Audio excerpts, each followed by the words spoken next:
Welcome. I am Purpose Perfect, and you're watching Your Cat Plays. And we're listening to Crazy Woman. One day she was looking in her lounge room and she saw 3 insect-like beings there, and she just had a daughter and she thought, well, I'm a social worker, I know this is crazy. Until somebody knocked on the door, and it was a friend of hers, and she came in. And, she was very pleased to see her because she really thought she was going crazy. And this woman said to her, do you realise that you've got 3 strange beings in your lounge room? And she said, you can see them too. This is her daughter. Well, should I say this picture was in her daughter's bedroom one morning. And the little girl, she was just over 2, and she said, Mummy, I had a visitor in my room last night.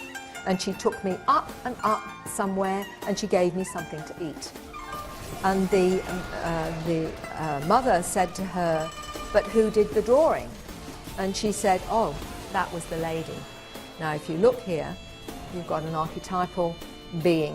Now, that's quite interesting, and the paranormal side to this can be very confronting to a lot of people, because obviously her daughter only did scribble drawings. So how it got there is quite fascinating. And I'm going to talk about how I believe these advanced intelligences are trying to wake us up. This is what a young lady of 8 said to her mum about what is known as knowledge bombs, or downloading of complex information that many experiencers tell me they have when they have encounters. And she explained it like this. Sometimes I get a headache, my head's so small, I can't always take it in so quickly. It's like knowledge bombs are being dropped on my head, which is a very interesting way to explain what she was experiencing. I'm dropping knowledge bombs on your another head. young lady. Can you take it? This was a 5-year-old girl talking to her mother about the fact that her mother found it quite strange that the baby, her little sister, wasn't hungry in the morning, which she normally was. And the older sister, who was only 5, said they'd been taken up into a spaceship. And she said they're like giant Teletubbies, and they sit cross-legged and meditate. They take the baby too and they feed her. Now, whether or not they actually look like Teletubbies, or whether or not they're using, as they do, like screen memories, an image that the child is familiar with, so that they're not frightened. But what was fascinating was that she was talking about sitting cross-legged and meditate. What child of 5 talks like that? This is a drawing done by a 4-year-old child, and the mother came up to me and said, this is one of the drawings my son's done, and he said, Mummy, this is the man that comes and gets me. And as you can see, there's no ears, there's no hair, there's no mouth, there's no nose. And he's actually tried to draw a few more. This is drawn by a 4-year-old, and there you can see a triangular craft. And he said he's even done a side view. Now, we're talking about a 4-year-old child here. And what's fascinating is he's done an energy field. And what child knows about an energy field around a craft? And he said the energy field was to stop the people from going in and out. In other words, his interpretation was it was to keep them there. Now, this is a very interesting story in the sense that the lady had had a lot of experiences and encounters. And she said that her daughter was only barely 18 months old, and she went to the bookcase. And of all the books in the bookcase, there was only one she took out, and it was this one. And she said, Mummy, in her little toddler voice, Clowny, Clowny comes and gets me. And Clowny, the screen memory for the ET, and she pointed to the face, comes and gets me. Bianca later, when she was a little bit older, actually drew Clowny. And this is the craft that she said she goes on. She even pointed to the window that she looks out of. And the craft, which is the green one, where she goes up to the main craft, or the mother craft. And this is what she says about Clowny. Clowny sometimes takes me in his spacecraft. The colours are grey and black.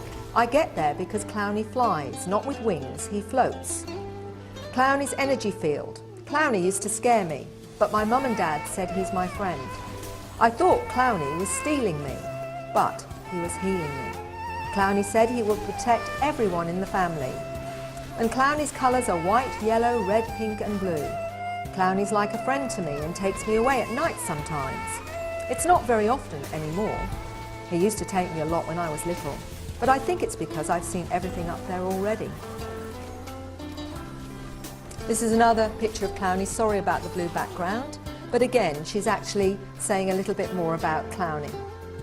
Her brother also Here we're talking about sees Clowny. and he's and slightly imaginary younger, and friends. his mother also told me that Clowny sees angels as well.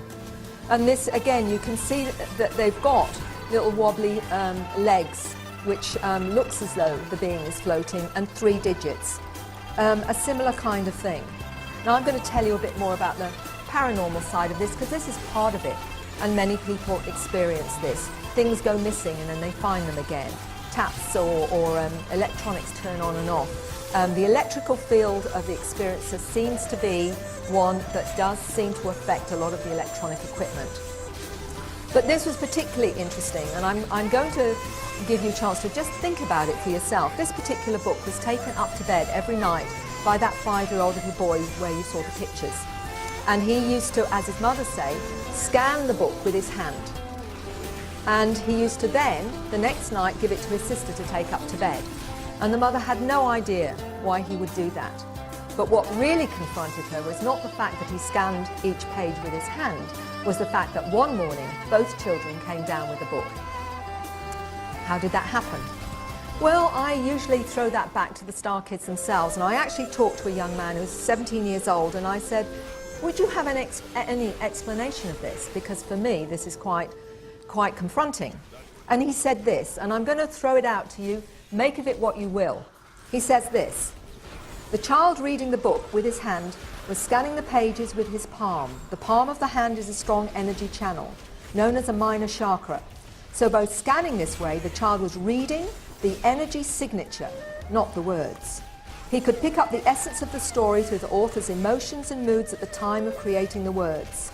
He could still enjoy and to some extent understand the story in this way, but through an emotional journey, rather than allowing the words to stimulate the imagination, as most mortals do.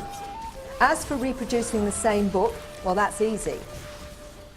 We can manipulate time, as time in a linear sense just doesn't exist. It's a human invention to separate events and to make sure you conform to what is expected in your lives. All the child did was go backwards, through time if you like, and bring the same book back to the present with him. So the sister had the same book literally.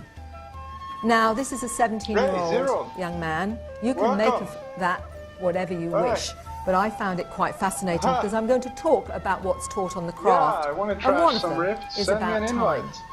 This is a drawing of a 10-year-old girl. I'm This done being with this came one. into her bedroom. She was very, very I put on frightened a at the cat time. sound when someone But you joined my notice it's got channel, a but flat apparently head. not. And again, no nose and no mouth. But what was interesting, a 13-year-old girl drew some with flat heads as well as the egg-shaped heads, which again is just showing you how in different parts of the world they correlate. Now, this is a particularly interesting story because it's 2 brothers. One was 11 and one was 13.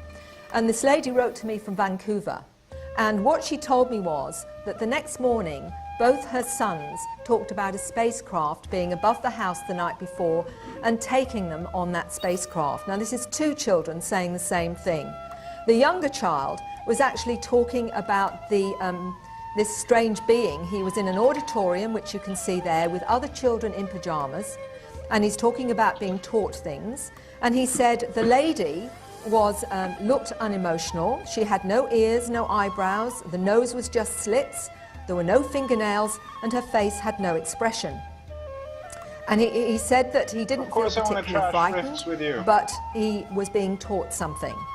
The brother, however, said that he also saw beings there, and this long implement that he's holding was actually nothing to do with a weapon, but was something he said was like an anesthetic.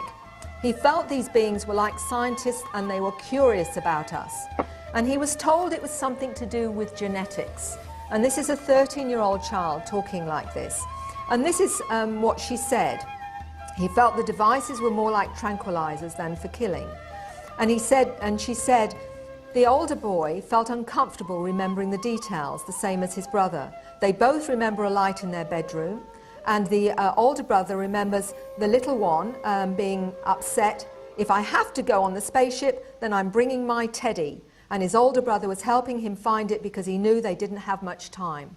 Now, you have to ask yourself, when you get such detail, is this really a fantasy? And the fact that they were both describing similar things. She's also a lady who's had experiences. She often sees UFOs, as you can see, one just to the right of your screen. And also orbs seem to be around her children quite a bit. And that's something else that seems to be part of this as well. So, let's have a little bit more of a look on what this is all about. What are you doing? With the orbs, by the way, I'll tell you something that I mentioned in another presentation. I'm finding that this seems to be relevant to the whole experiencer encounter experience. A young 15-year-old boy, actually someone that I worked with here in Britain, when he was exploring an experience where some beings were visiting him, he was actually mentioning what the beings looked like. And then he said, there's 2 orbs of light here. And I said, so what are they? And he said, it's Grandad and Uncle Ted. And I've been thinking about something. And he said, they're here too. Do you pronounce your name And I said, so that's D what the orbs of light are? And he said, oh yes. He said, they're here so I won't be frightened. Or zero. And interestingly, when the beings went back on the craft, there's so many possibilities. So did the orbs of light. I haven't asked before. And that will lead into some more information that I want to cover with you. So what she's saying, Tracy is saying here, is that what's happening at the moment is something that will bring about a global awakening. It's happening already with the children born without programs.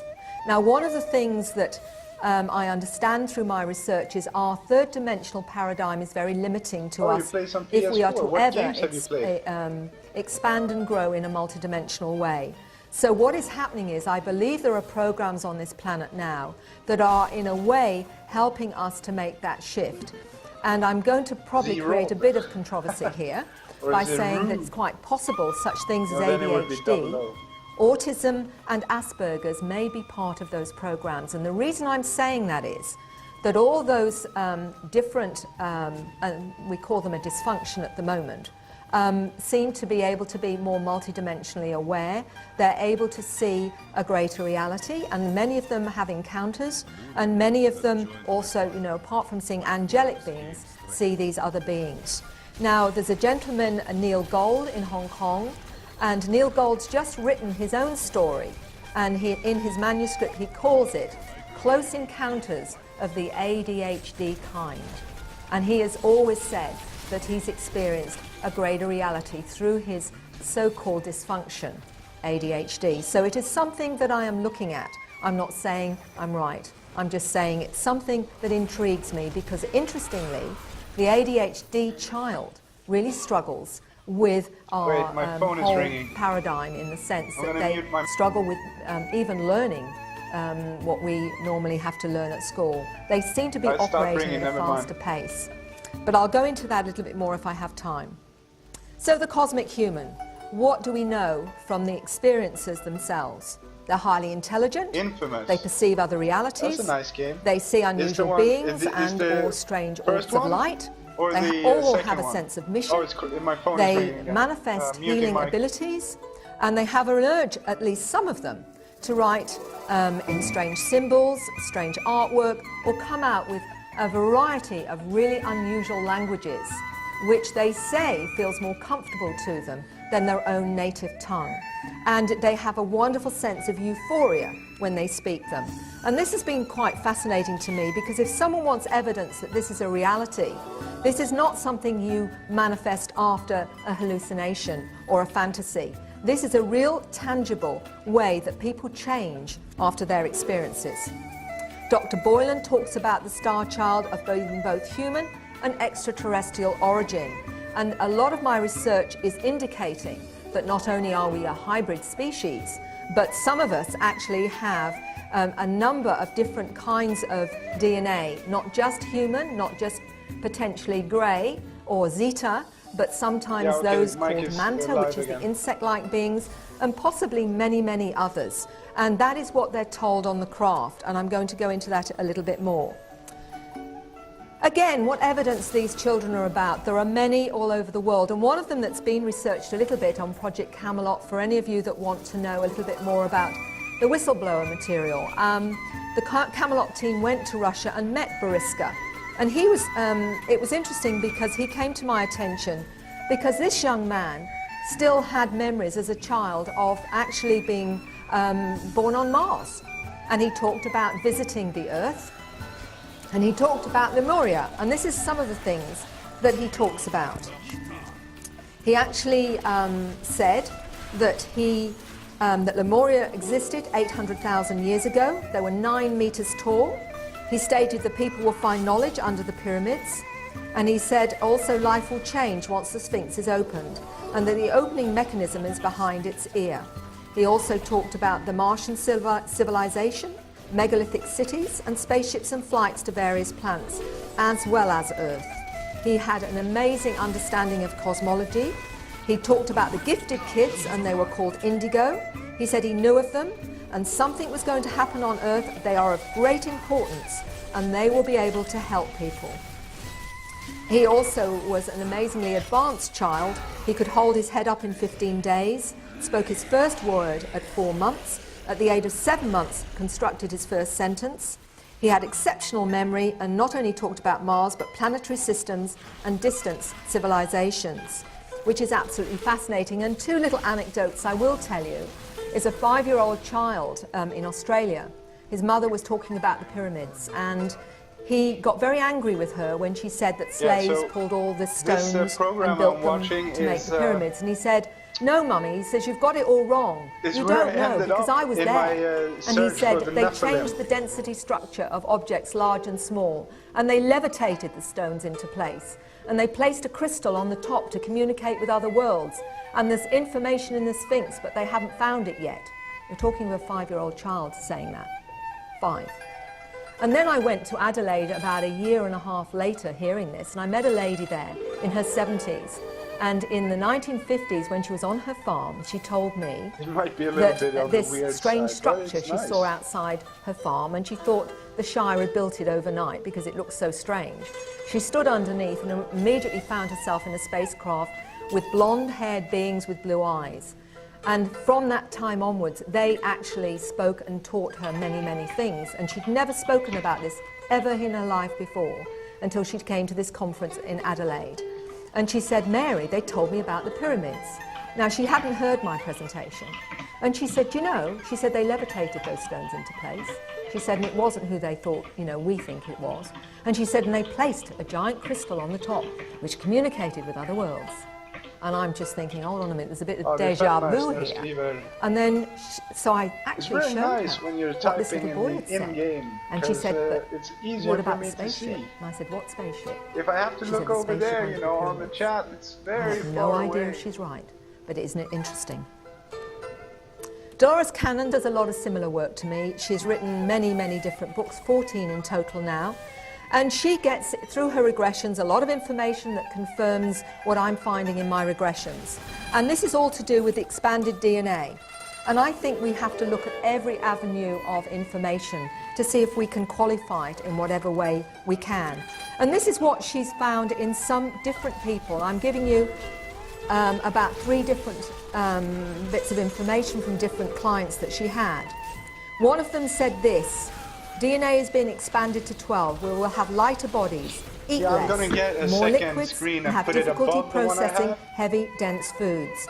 There'll be immunity to disease and increased mental powers. Another one: tens of thousands of people are affected. It's when humankind reaches critical mass. The 100th monkey syndrome will become a reality, and this higher consciousness will affect others on the planet.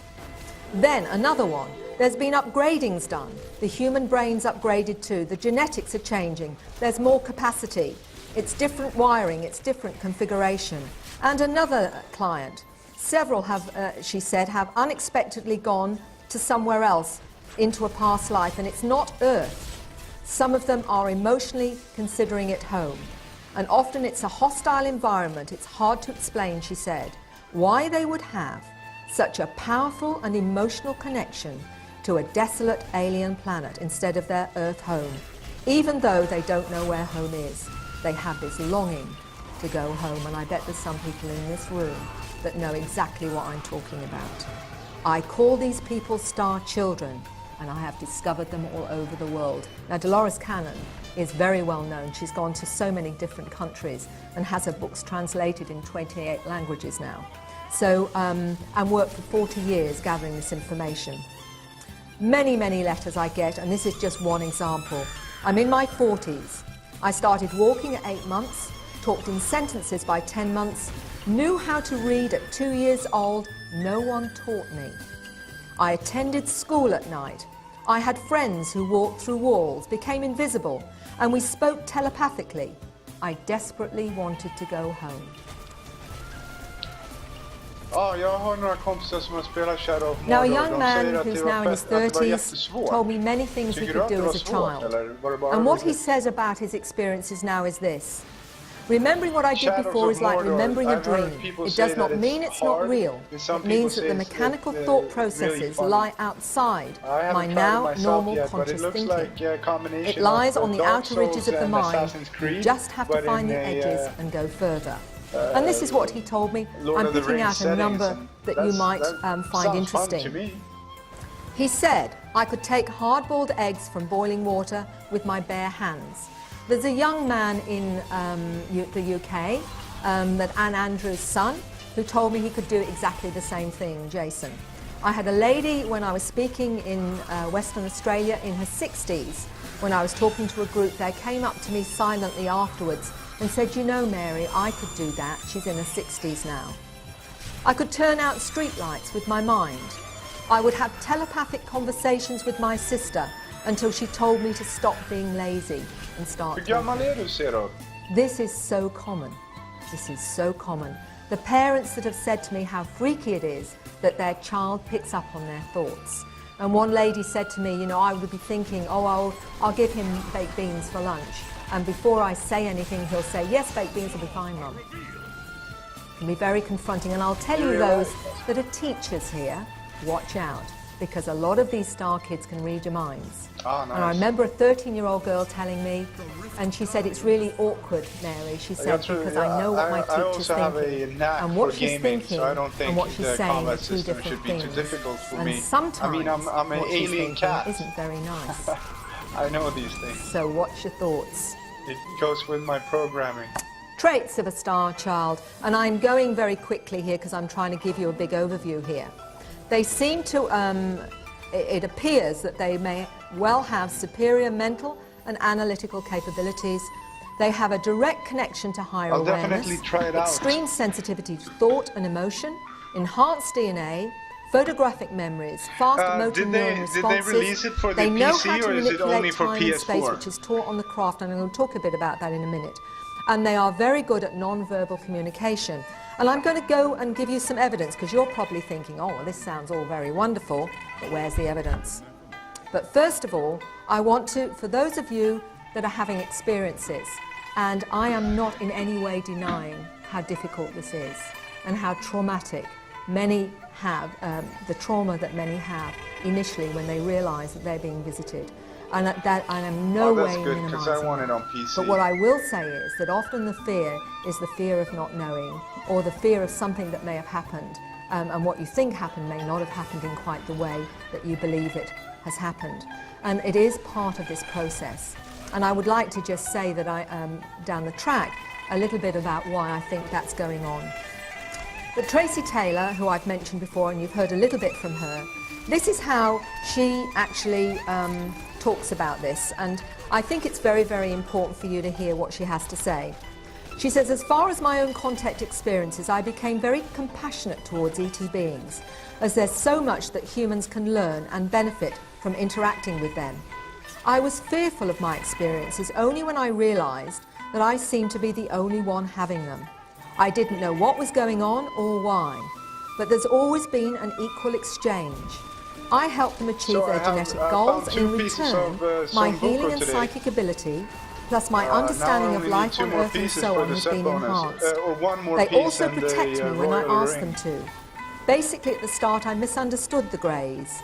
The knowing ET part of me initially made a decision to assist them, and the understanding of this can be overshadowed by fear, which stems from our limited human perceptions and reactions to those experiences.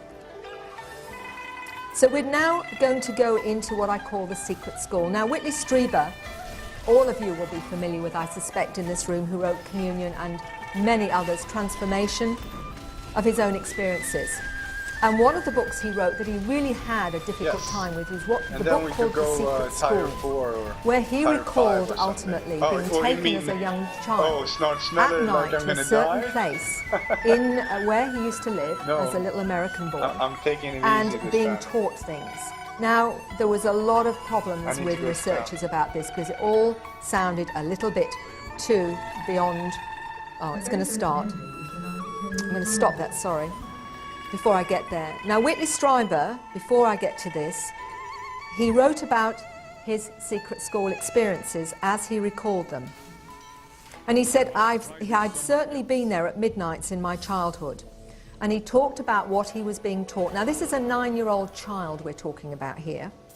And he said this, remembering the journey outside of time, he said there were 9 lessons, and remembering the journey outside of time was another step. I recall that the school had a definite structure, and there had been 9 lessons each summer that I attended. I don't even know how to The check 9 my lessons DPS. involved I'm the such a manipulation of time, noob right now. because learning how to use time as a tool is the key to reaching higher consciousness and a My real damage relationship is with the beings, or 547,000. parts of How do I ourselves, see my DPS? who are already Is it in superconscious. details? The secret school is part of the process of revising per reality, second, attack speed, a clandestine meeting of minds struggling to area restitch damage. the fabric of the world. It's about getting free of time, about remembering ourselves in all our truth. So, I was really fascinated by this. 552, So, do my clients have this experience? Well, there's a gentleman who, you're hearing my voice because he remains anonymous, but this is his memory of being taken to a place in London where he had a similar experience of being taught and gone missing. Oh, My very first memory was when I was attending primary school in the East End of London. I remember it was in daylight hours after school finished, in the long summer evenings and weekends. I would get this impulse to play with special friends and go to a special spot at the back of the school. I went back to this spot later and knew exactly where it was, and when I saw it again it was uncanny. It was obviously something about this spot. When I went there were other children, but not those I went to school with. I have missing time from that period, for whatever happened was screened out. We'd all meet at this spot and go off somewhere. There was no fear, but an incredible sense of adventure. And then I'd find myself back at home. I can remember Mum wondering where I was and becoming quite concerned. I'd basically gone yes. missing. But I had no Ja, jag är sense of lite svag anxiety just at nu, all. ja. It was like, Definitivt. what's the Men problem, Mum? så I'm fort here. jag får As I got older, in my 7th or 8th year, I had clear memories of silhouette beings coming into my room at night. Even the shape of the being's head, it's weird. And when the film E.T. came out, it was like, oh my God, I've seen that shaped head before. It was bizarre. Dwarf-like creatures, small silhouettes, and there was no fear. But having said that, as a child, I could never sleep with the light off, and definitely being afraid of passageways and elevators terrified me. And that was the same for Father Christmas, he terrified me. If we were in Oxford Street in London at Christmas time, Father Christmas was everywhere and it was so embarrassing. I would know when they were coming. I'd be laying down in bed and basically see little heads playfully pop up to play games with my feet flat, and they would duck under the bed. And this was all the while my parents were in the kitchen having a cup of cocoa. The closest they'd get to me is halfway along the bed, and I would be out of it and fall asleep. Or maybe they knocked me out. That's one experience he had with going to the secret school. Hold on. Okay, so this is what Whitley Strieber has said, and I've just mentioned it to you. He had identical kinds of experiences where he would, at night he would be taken. I have met many, many others that have said the same thing. Now let me explain what someone else said to me in Queensland, in fact. And this is what he wrote to me. This is a gentleman who also had recall of his secret school experiences. Your website came as a revelation to me. I had never before heard or read about anyone else having had alien classes as a child, as I have had. This has been both a blessing and a curse all my life. I am now 37.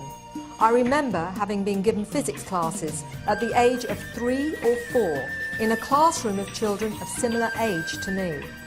I remember the details well and have an avid interest in physics since then, though I'm not mathematically inclined. so have not known what to do with the information. And there's a lot of it. I used to feel I was just crazy and did a year of physics science, amazing myself and my teacher and other students, many engineers and physicists, with the fact I could just answer any question. I had never studied and in fact dropped out of school because I was so frustrated. So, what's the veracity of the material that they're taught? Is it credible? This lady here, Chris Hale, got in touch with me, and she has a BA Majors in Comparative Philosophy and Social Anthropology, a graduate diploma in education, and is currently undertaking a Masters in Educational Studies in the UWA, that's the University of Western Australia. Chris has got a cat with her, and behind her are some of the information she got from the light beings. I refer you back to the narrative I sent you on the light people, as to how I was taught multidimensional, non-linear methods of thinking. This is possible human to human and does happen, but of course the light people have far more expansive knowledge bank. I have had quite a deal of interest in it by people in the field of consciousness and learning, to whom I have sent this piece. This is some of the material that she downloaded through a succession of dreams from the light beings, and I'll give you some more information. The two progressive sheets were done quite consciously with great flashes of insight. There are about 10 or so dreams, and I'm just thinking of John Cyril a little bit here, during the period which directly overcame any problems that I had that I could not solve when I was awake. Most of the dreams entailed visual representation, one in particular. I was led by a light person who took me to a black hole to observe, with commentary, thought transfer from the light entity, the separation and potential restructuring of space-time instantaneously. She's got here finest viscosity of time in a constant smashing of the same due to infinite gravity, and how the potentiality of new universes exist in the core of a black hole.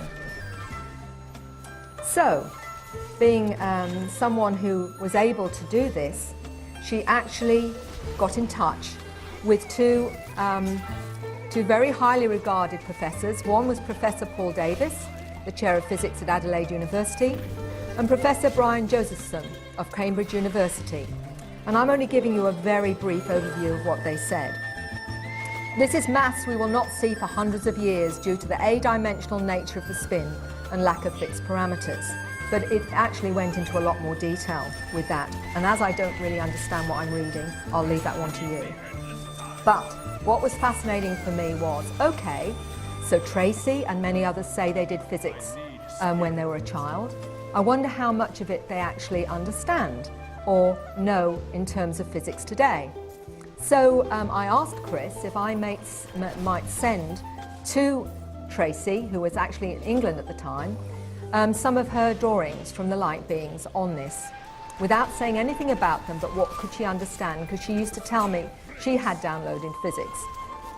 And within 24 hours, I actually got a reply from Tracy, which was really great. And this is what she said in an overview.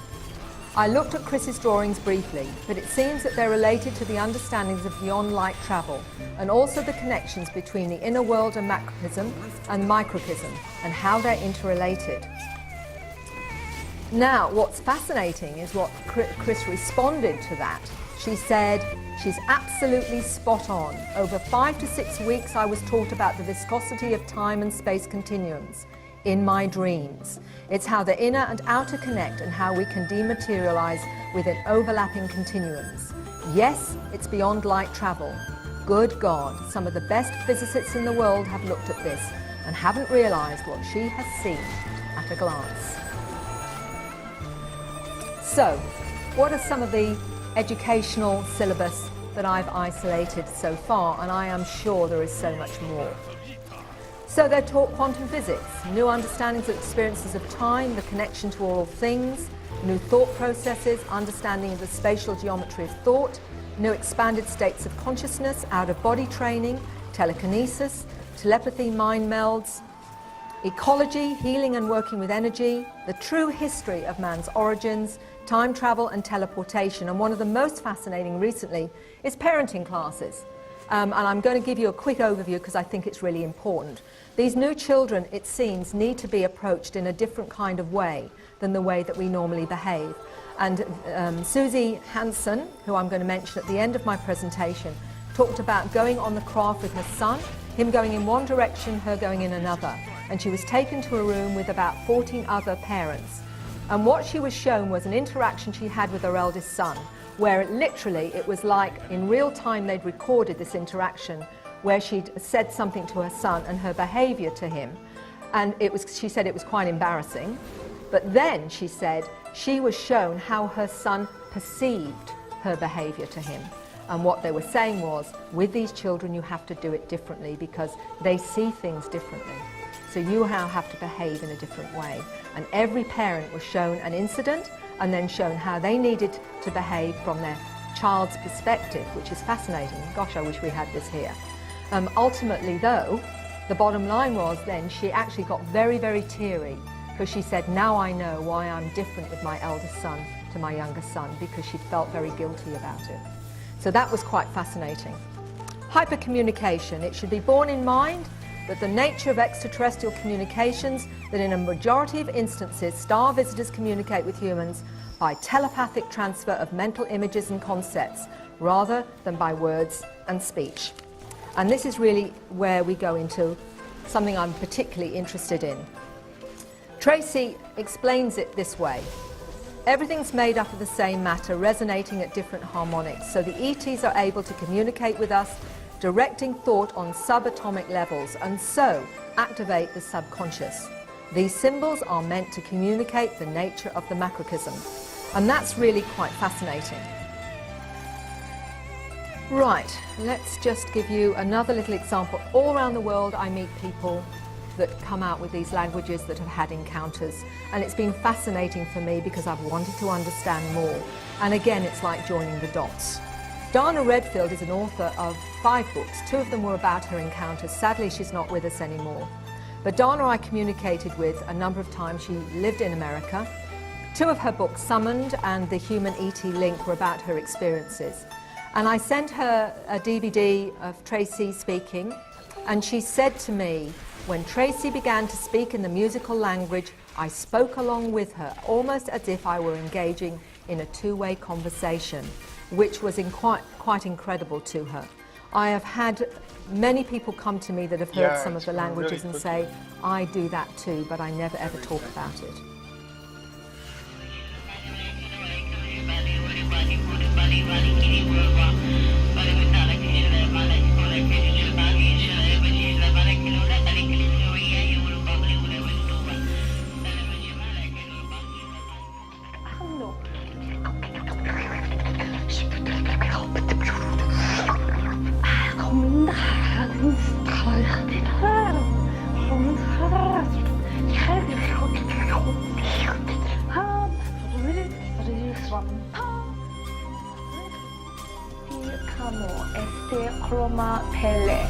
Shonti asena echano, chlanti afele koma, entame asena chroma, telia fonti asen.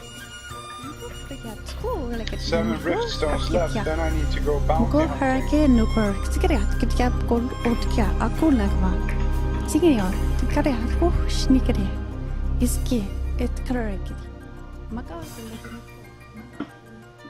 Just so you know. Many different drawings and artwork. I've got a great deal more than this, in fact files of it, where they download it without any conscious thought, and it seems not in trance, but they have an amazing feeling of connection to it. Come on, give me Royal Ring. So let's see what Tracy again Royal says Ring about and one more this. piece of Senvuku, so I can start. The language is a more raining bells and accurate power. representation of an individual soul vibration. It means that the language comes directly from the essence of the universal mind or God, which ultimately links all of existence together. The spoken sounds of a particular language tend to bypass much of the linear, logical aspects of consciousness. Therefore, there's no input from the conscious mind. The language has no structure and is therefore not related to the past in any way. Therefore, in its purest form, before it becomes vocal, it bypasses linear space-time. Which is quite interesting, isn't it?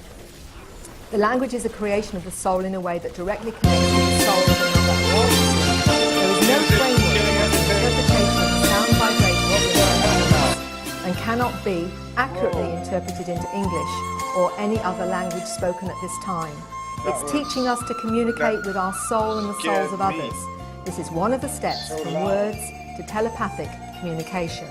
These languages, blocks of information comes through, and to translate it into our tongue would take quite some time. Often you would need to fill a whole house with encyclopedias to actually translate a message that may be relayed in this tongue in a few seconds. A sample that is close in vibration to ours is this one. I switched mix. I was in a playlist. That's what happened. Wali aven ojindra. This means that we are reaching a stage in our evolution where chance is no longer as we imagine it. Everything has a place, and we are now drawing all the pieces of the jigsaw puzzle together. And we are recognizing our part in the universe, is what she's saying. You're like, what? So, what Rochelle is talking about there is not only the fact that she is aware of her own star child dual consciousness, but she is aware of what many of the languages are about, in the sense that not all of them can we translate in normal ways. It's just like using the concept of the word Christmas, for example. Christmas immediately brings in all this other information, from Christmas trees to what you cook for dinner, to the parcels and everything, but it's just one word, and it's similar to that, only a lot more complex. The symbols and script are the ancient forms of communicating volumes of information without having to read pages and pages. And these I call compressed files, and I think there's a very important reason why they're being downloaded at the moment into many of these individuals. So I believe that the possibility is that we're being assisted to go from verbal communication to telepathy. And one of the ways of explaining that is what Chrysail talks about. She says this: for example, in lectures, when the lecturer is in full flight teaching and his or her mind is completely open to students, I found I could just go into their mind and absorb the concepts directly. I'm not primarily listening to their words, but in their mind with them, extracting the concepts myself. This circumvents a lot of misunderstanding. I feel these refined children are doing the same.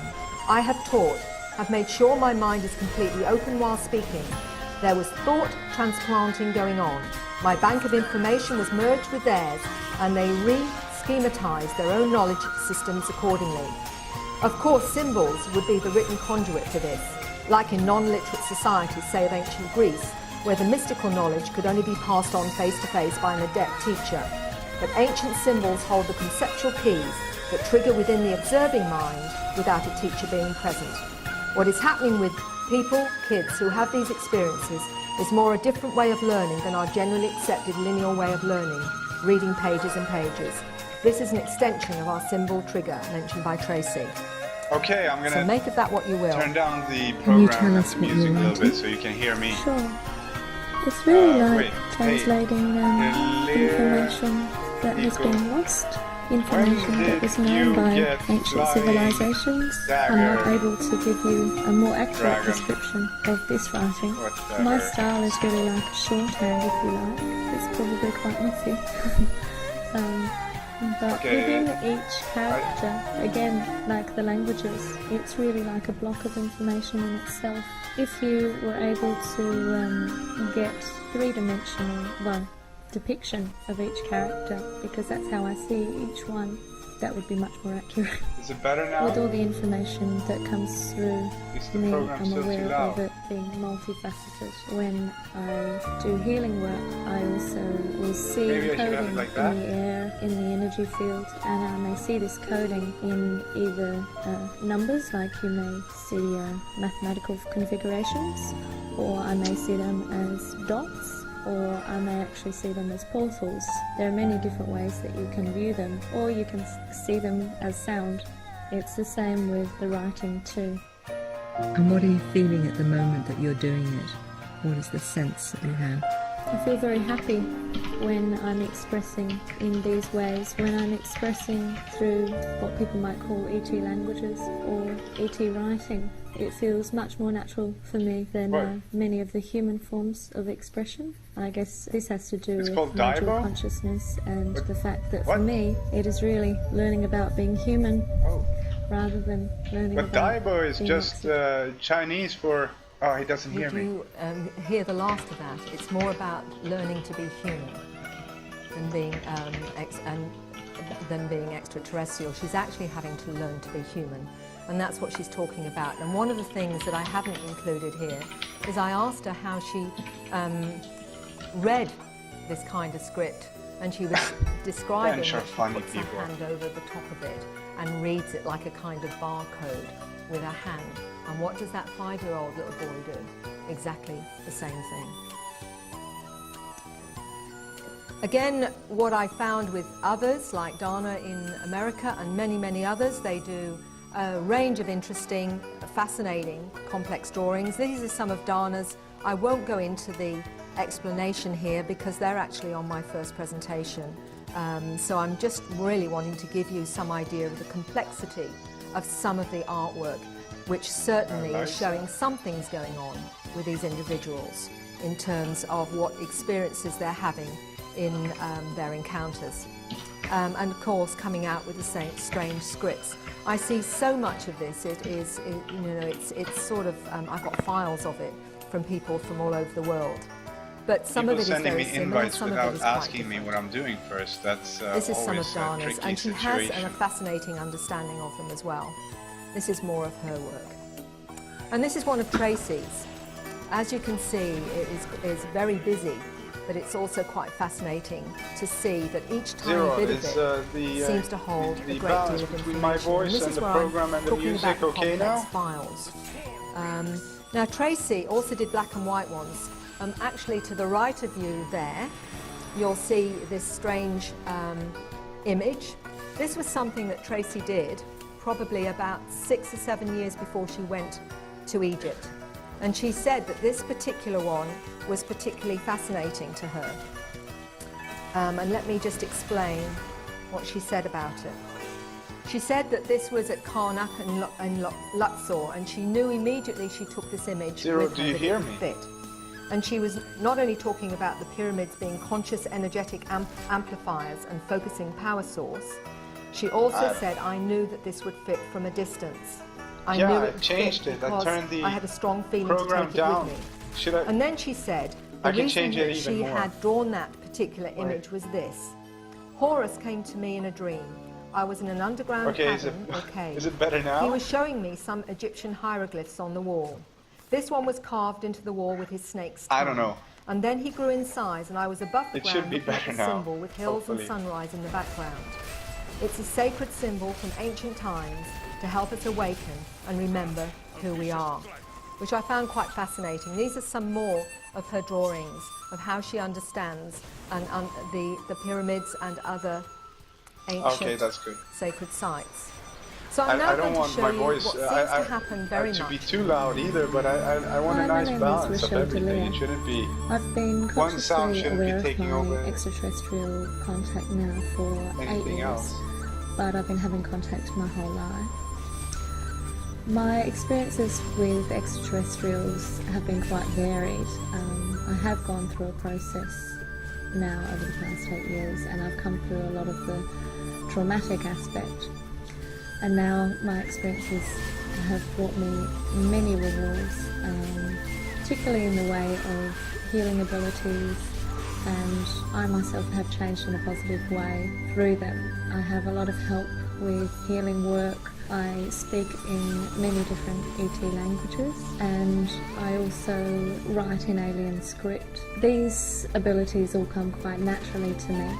How were you aware of the fact that you could heal, and what is your understanding of the healing that you do? The healing work that I do now has changed and evolved over the years. It first began when I had an experience. I was drawn to go outside of my house at about 3 a.m. and I was looking up at the moon, and when I was looking at the moon I felt quite strange felt to close my eyes.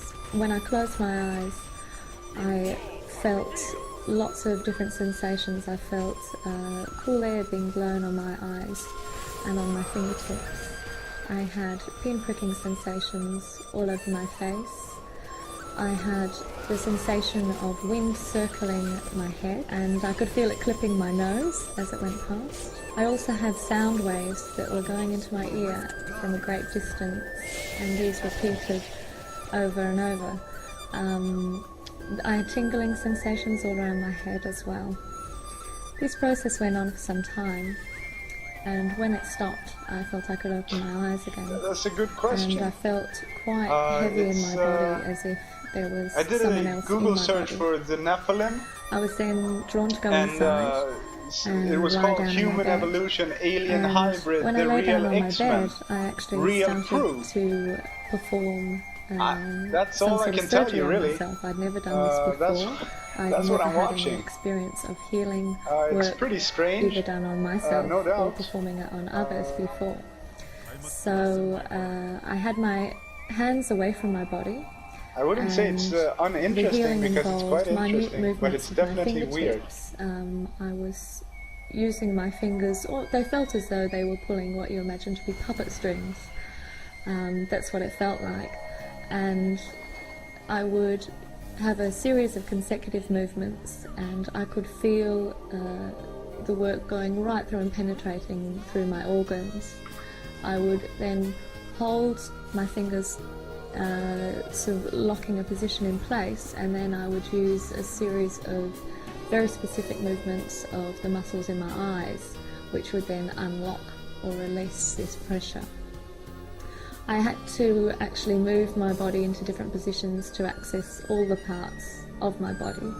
As the years went by, the healing work that I was doing actually changed, so I was using my whole hand instead of just my fingers. I wasn't actually using my eyes as much consciously, and then later on I started using toning. I was intuitively guided to use toning, and then later language came through. After the languages I'm came on a through, journey then to I started figure using a out combination and learn as of much as toning possible and about language. the Nephilim, Songs came because through. I can when I best started playing explain these Diablo, as being, I wanted to know what the game was about, and not just only in-game lore, but where did they get the idea from? Souls may remember these songs from other planets, other lifetimes, and they help the individual to feel comfortable. For the healing work. Alla länkar du kan skicka mig på ämnet är intressanta, så att as you might use, om du har några länkar om statyer och Nephilim, så ge mig det. Ska jag kolla på det definitivt. To switch off the mind and help one to go into an altered state. Helt klart ett flummigt ämne är det i alla fall. Det här spelet bygger på ett riktigt flummigt ämne.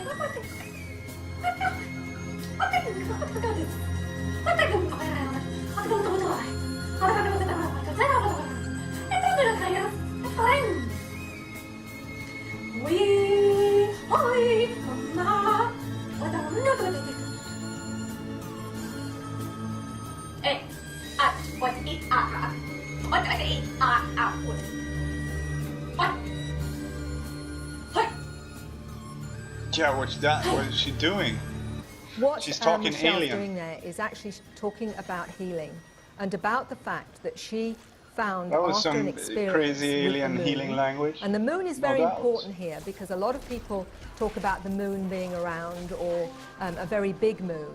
I don't My mind suspicion crazy. is it's not the moon at all. Crazy, I mean, I'm an alien cat, so. But she talks about having experience where she was drawn outside and felt these strange sounds going into her hearing, to her ears. And when she went inside, she started to do strange movements, which she called psychic surgery, on herself. After that, she was drawn into healing, and she uses toning, she uses different sounds, and what's fascinating about it is that Jag she tyckte has a storyn really i Diablo complex 1 var riktigt bra. of what Det she's slutade doing. väl med att man själv I blev work to Diablo, retune, har jag för mig. like I use a tuning fork, like you would a musical instrument. Jag minns inte ens hur tvåan slutade. Jag vet att man dödar sig själv från ettan i alla fall. As we are multidimensional in nature. Now, some of this is going to perhaps confront some of you, but I want you just to... When I work as a healer, I switch Kommer du from ihåg storyn how I i... normally operate as my human self to my ET self. It might sound a bit strange, Shit, but nu I fick jag galen have been given information Arthur's Spark of about Life. my dual consciousness. I can best describe this as coming into this vehicle having both ET and human characteristics. My human self is very sensitive, very emotional. My ET self is very clinical, very practical, very matter of fact. The healing work that I do, I'm operating as ET. It is really like operating as a surgeon. I see very clearly in the energy field the problem, and I fix it. There's no room for emotional involvement. My personality steps aside, and I hear where the energy field is out of tune. I don't hear in the way that we normally hear. I hear with another sense, if you like, that we don't normally Hur slutade Diablo 2? There'll be certain places in the energy field that will be out of tune. Ja, just det. I work to Så är det. retune. Almost like you would use Och trean, nu är det så att de har lyckats öppna någon rift från helvetet för att komma tillbaka, är det inte så? Bringing in the frequencies that the person most knows that we can't. I do this through sound and color. Hur de gjorde det är jag inte helt säker på. Är det inte genom Nephilim de gör det? Eller? Det är därför jag kollar på alla de här filmerna, för att ta reda på vad det är som händer egentligen. Ettan och tvåan var ju väldigt enkla i sina stories i alla fall. Usually I don't like to name the beings that I work or identify them. I think for me it's just important that I'm aware of their energy more than anything else. Nu stänger vi väl massa rifts, massa hål i marken som... Eller? The client usually will feel relaxed after a session. Jag måste erkänna, jag är lite förvirrad alltså över storyn här. Quite often they will leave their body, or I will, I guess, be aware that they Jag tycker expansionen gjorde det ännu mer förvirrande. När man dödar döden. Exactly the same time to Vi är odödliga. Blir man odödlig om man dödar döden? This is so deep work can take Do you get... place yeah. I have to say that in English too, because it's funny. Do you become immortal if you kill death, or is it like in Family Guy where everyone, nobody can die anymore? But if you can die after you kill death, because you can in hardcore, not in the normal one, not in softcore. I still need to quantify that in third dimensional terms that make sense to me. And I think I need to watch some lore videos about Diablo 1 and 2 at some point. Is the work of von Graesner-Fozar and Franz Bludolf. And it suggests that our DNA can be influenced and reprogrammed by words and frequencies without cutting out or replacing single genes. And the geneticists and linguists have found that DNA is not only responsible for the construction of our bodies, but serves as a data storage, and in communication follows the same rules as language. It just requires the right frequencies. Now what we're hearing here is that somehow or other some language actually can alter DNA. Now what are these, a lot of these individuals telling me? That they use language, tones, they're using sound to heal. To me, what's the difference? There's something else with that. What they also said was that the nature of DNA are like holographic computers. Information can be transmitted by vibration and frequency. They call wave genetics. They've also found DNA can cause disturbing patterns in a vacuum, producing magnetized that's pretty wormholes. deep shit. These are tunnel connections between entirely different areas of the universe through which information is transmitted through space and time. DNA attracts this information, it passes into our consciousness, hypercommunication, in a state of relaxation. Now listen to what Rochelle says is her understanding of what she's doing. They're very relaxed, very at ease. Like a lot of things being taken off my shoulders. The beings that were working with me were wanting to demonstrate how the different areas in the body actually interact. So when I was placing my hands across and pointing out different sections of the body, this was for the audience as well as for you.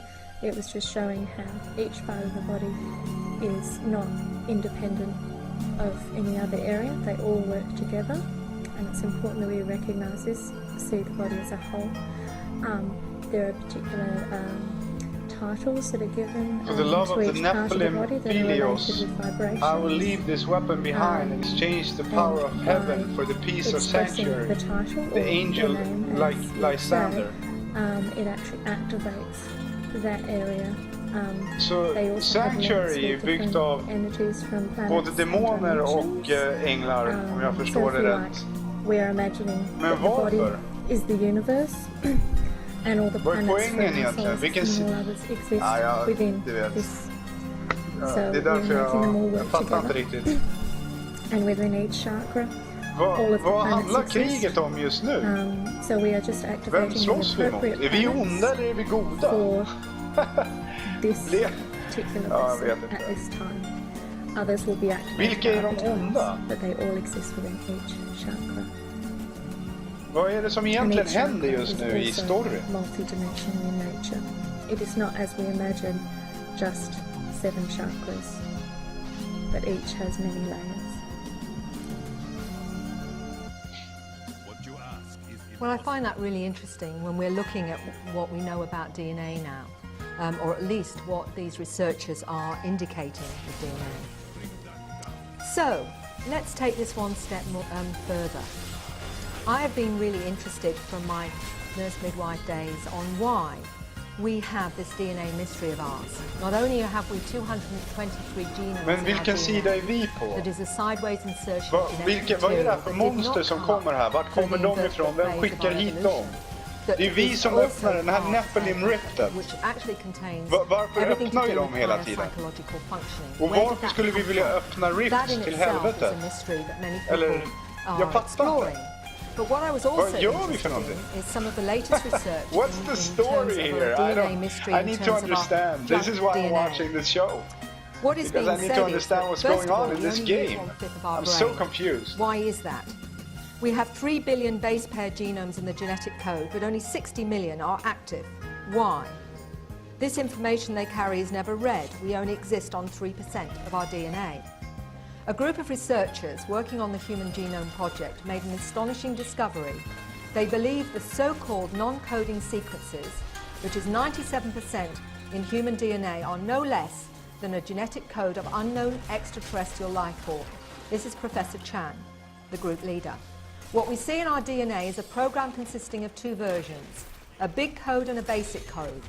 The complete program was positively not written on Earth, he believes.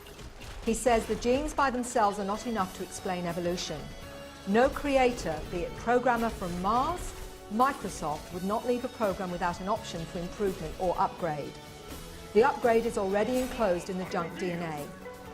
He suggests that it's nothing more than a hidden, dormant upgrade of our basic code. We already know that certain cosmic rays have the power to modify Ett DNA. test för att vara värdig So it is krigare. plausible, Va? he says, that the extraterrestrial programmers may Men just use one test för flash of the vem? right energy Vem from testar somewhere in the den? Eller universe liksom, to instruct the basic code to remove its blocks är det hela grejen? and fuse itself Is to the that big the whole code. thing? Is just a test? That would change We're us just forever. we're on trial? Some of us within months. There'd be no Is more that the story cancers, right now? diseases, and a We're short not life. even doing anything and good. would We're just catapult us loot pouring. intellectually. The comparison would be Getting more the difference powerful. between the Neanderthal We don't even have and an the enemy, Cro-Magnons. do we? I mean, This it's not complete like program we're is trying elegant to and get to self-organizing, defeat some auto-correcting software for a greater highly evil. advanced biological computer. We The just want difference to between become a more short powerful. diseased Is life that it? and potential for a super-intelligent, super being with a long and healthy life.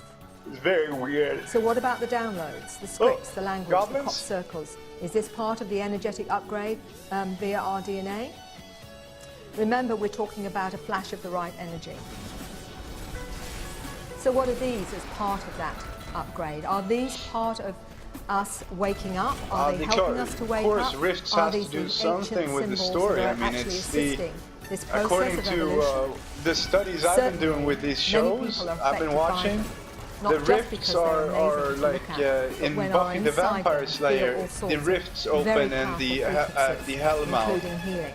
And Freddie Buffy Silver, had to go and close the rifts, or Earth would be the Walking Dead would walk the Earth. The zombies, I guess, or the undead. Are they doing? The minions of hell would walk the Earth if the rifts are not closed.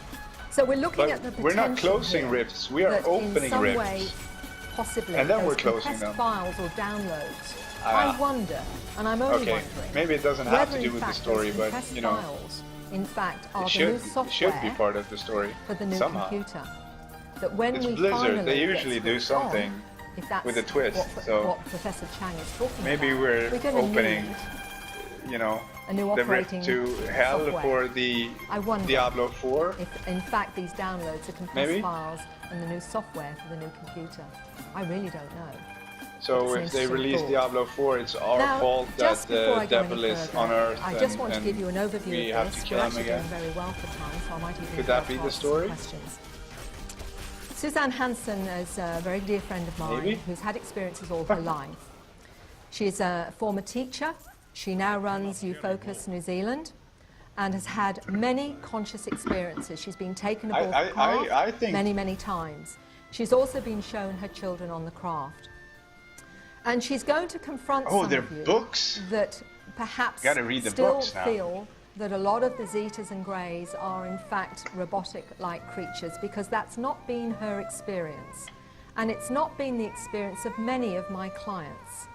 Now, I can't go on other people's research, and I have no intention of going into their research, because I don't actually know how they've worked, or their clients, or anything like that. I only know what my clients are telling me. So I'm only going for this moment in terms of the understanding they've given me of what they understand about these beings.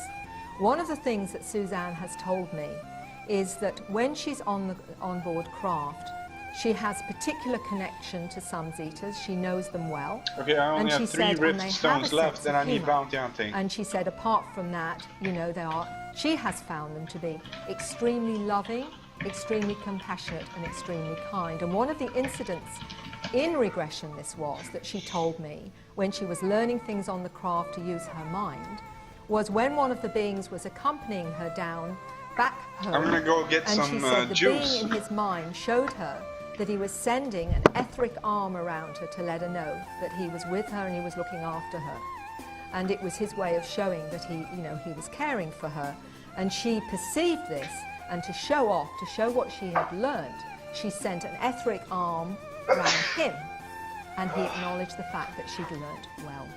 Now, these are really interesting little details. She even talked about, from this experience, that when she was being told she was going to meet someone special, she described skipping along the corridor behind the little being, and how the being was highly amused.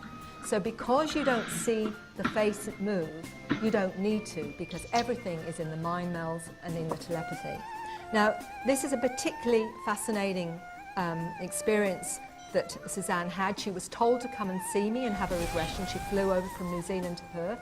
Not exactly cheap, but she was told that this was one, she shouldn't have any, come in with any mandate, any particular experience. She had to be open to what we explored. So this was totally, in any way, not a conscious experience. But I want to demonstrate something I believe, very profound. My name is Suzanne Henson, and I'm the director of a New Zealand UFO I sighting love and lore, contact man. research I love network lore in called all UFO games. CZ. I have I mean, I experienced have contact with a Star Wars extraterrestrial tattoo, species since early childhood. and Today I will I just describe love two lore. directly related experiences I on think board it's craft, which demonstrate how some souls are altered, I educated think and lore is fostered by the ET best part species about as a part of gaming, ongoing except constructive playing the programs game and is agendas getting for into the the future lore. benefit of mankind. It makes me In want to play even more 1962, when I was 8 years old, games with I good was lore. taken on board a craft. You know, and that's went why I to a like the large familiar Blizzard room games where I and had visited Star often Wars with other human games. children. Here we learn to interact and socialise Because of the lore. comfortably and confidently Really? with other species of ET children, using enhanced telepathy and sentencing. On this occasion, I was taken I aside like getting by an into adult the guide meat and asked if I'd like to meet of what's another going child on somewhere on board and the like craft. really, getting Before I deep go any into it. further, I just want you to be aware of the little cradle that you're seeing in this I picture. love the lore in and that the, particular cradle, when World of Suzanne Warcraft first saw it, she burst into series tears. also. And she says, I know that It's cradle. awesome. And she described the fact that when she had a very difficult childhood, that when she'd had a particularly traumatic time on Earth with her human family, she was put I on like that cradle. aliens, and it actually time had certain travel, frequencies that would rebalance fantasy, her energy sci-fi. field. And she burst into tears And if you because can she had combine been those, shown such then compassion I'm and really such happy. love. That's why I like Doctor Who so much. Like you said, because it's like a combination of Star Trek and Star Wars. But the volume of information That was kind of too stuff great to fits retain really well. consciously, and I was just left with an overall impression regarding meeting a new friend. I also like The Grey told Naruto, me about the child with considerable care, if you saw and I that sensed one. there was something he was not yet That telling me, series. but he was seeking my cooperation with this meeting.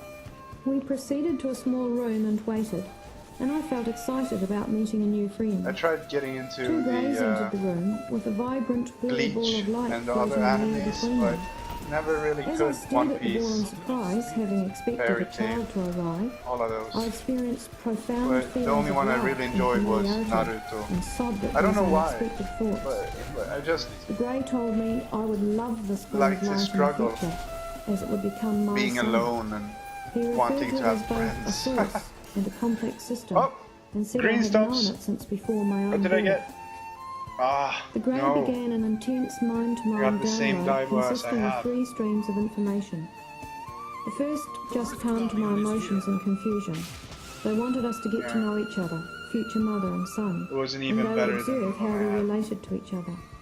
Basically A the second same. stream embedded extensive information into my subconscious concerning the purpose of this project, Ah, the Naruto, genetics ja. involved in the creation of my son's body, Dette var and the jag! dual education he would receive on board craft, Naruto-kun! both as a child and Alltså in his jag, source or soul state, Pain which he told me had been och enhanced and Obit och altered by allt det them där alltså. for a Shit vad jag specific tycker det är bra. purpose.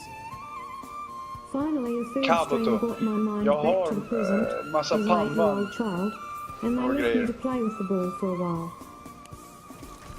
I tried to relate to the ball by first asking it to bounce. Vore det nice om jag But it kunde was floated sätta there på unresponsive. Purples ett I pannband felt så disappointed and småningom. sat down on the floor.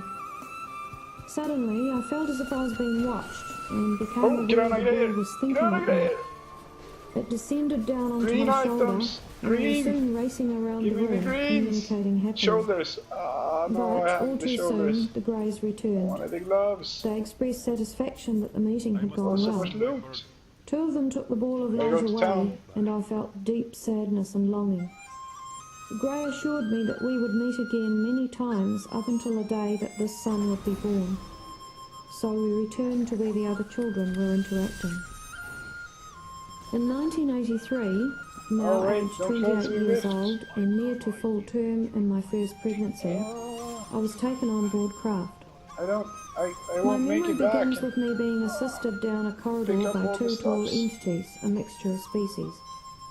They expressed concern for me as I had been ill throughout the pregnancy, Silver and Fang. so they tenderly supported me as we entered a small room. Oh, yeah, beast. They helped me onto a shelf-like no. bed, and we were joined I by a don't. Grey. He explained that they were bringing Who someone keeps to closing the meet with rift me, before I pick and up I all was this not to be stuff? concerned as everything would be Mortar. fine. Holding his hand over my forehead, he told me he first needed to retrieve some memories from my subconscious mind, which had been embedded there in childhood. Immediately, my mind was filled with images, emotions, and memories of past meetings associated with a ball of blue light. And I became really tearful as I realised it was the soul of my child soon to be born. As he calmed my emotions, a group of ET children came into the room, bringing with them the now familiar soul or ball of energy. He stated these young entities had grown up on their path with his soul, and they would play an integral part in supporting him in his life. There was a real air of excitement as the process of merging began. The grey slowed my metabolism right down to prepare my body for the intense energy of the soul, necessary to prevent shock to my body. During the hypnotic regression with Mary, my voice became really slow and almost indistinguishable at this point, and my body felt cold and numb. Slowly the soul entered my body and the body of my child-to-be. I felt infused with light and weightlessness as the grey slowly brought my metabolism back to normal again. He stated my son would be born late, which he was, and that he would be accompanied through his life by watchers, a terminology to describe a protective system they would provide for him. He added there are thousands of children being born in a world like him, part of an extensive project to create positive changes and accelerated evolution from within the human species. These two experiences illustrate the complexity of the soul state and reveal extraterrestrial involvement with souls incarnating on this planet for specific purposes. It challenges us to reassess our current understanding of the soul's existence before incarnation, and the idea that the soul evolves not just through repeated cycles and lifetimes of personal experiences, but can also be enhanced, altered and educated by external forces or species. And I will just say that again for you. These two experiences illustrate the complexity of the soul state and reveal extraterrestrial involvement with souls incarnating on this planet for specific purposes.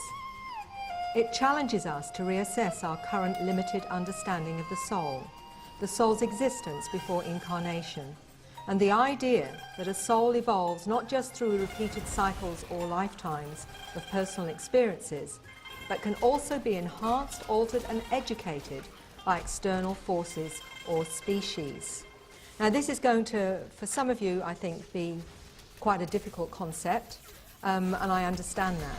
But what it seems to be suggesting to me, and obviously Richard Dolan talked about it yesterday, that we are not just perhaps looking at the fact that we're looking at extraterrestrials, interdimensionals, transcendentals, and perhaps even some from our own future. But the bottom line seems to be, as this 15-year-old that was seeing Uncle Ted and Grandad as orbs of light, that they are also part of this big picture of these beings that we are interacting with or having encounters with. And there seems to be far more going on than we ever thought. And there is the sense that there is no actual separation in that sense. I think one thing I want to say now is that the abduction, the so-called abduction scenario, I participated in a thesis by Simon Harvey Wilson that was the comparisons between shamanism and abductions in Western Australia in 2000. And what Simon discovered was the parallels were quite fascinating in terms of transformation, healing, etc., etc. And my sense is that what we're seeing is a modern-day shamanic experience where we are being challenged to transcend our fears, to be prepared for our multidimensional nature. And this is all part of that challenge. Are we going to go beyond our limited fears to actually accept and be prepared for working in through not only dimensions but beyond that? And this is what our new body perhaps is, and our new hard drive and our downloading is preparing us for. So it's actually challenging us on many levels. And some obviously don't need that kind of experience, because I'm seeing a broad range now of experiences from the 20 to 30% of the abduction or so-called abduction experience, in the sense that I will say so-called because for many of my clients, when I've taken them into hypnosis and I have asked their subconscious, have they on any level, consented to this part of their human experience. And not one of them yet has said to me, no. Most of them will tell me it was before they came here. And some of them have actually said, asked that question in that space themselves and then described themselves as a ball of light.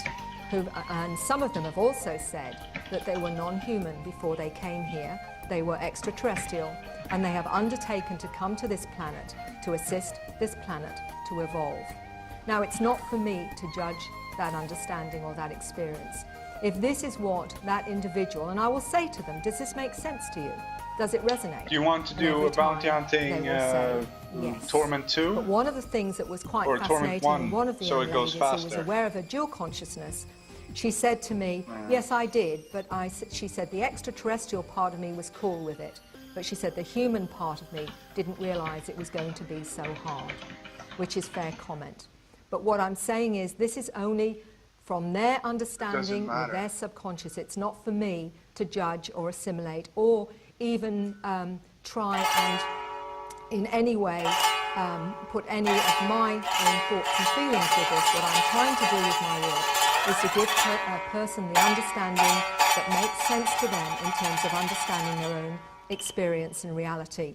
And the bottom line is that what I find is no matter how strange, weird it may be, even to being shown one of their parents not being human, which is pretty confronting for most people, and one of those was actually a policeman, by the way, Gary, it was quite challenging.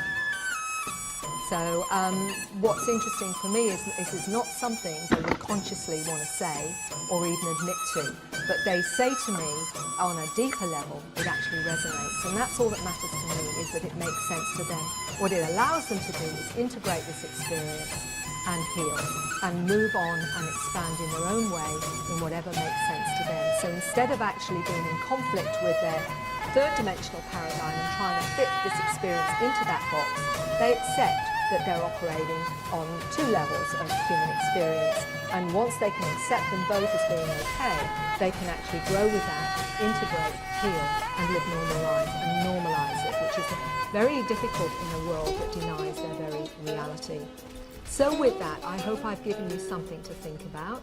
I also hope that you understand I'm not expecting you to take on board everything that I've shown you. All I would like to do is offer you what I'm learning and understanding from my 1,600 cases so far. My And this is damage what is so bad, I man. put together as a way of myself Crazy. trying to make sense of it. I have no idea how far I'm right up the with this music. or not.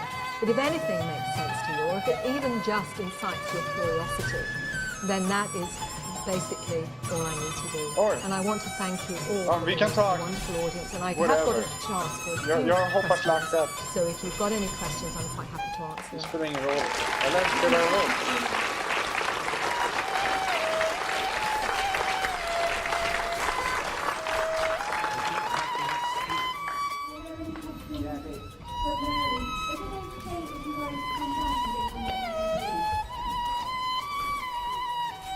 Jag flyttar också till lagt det.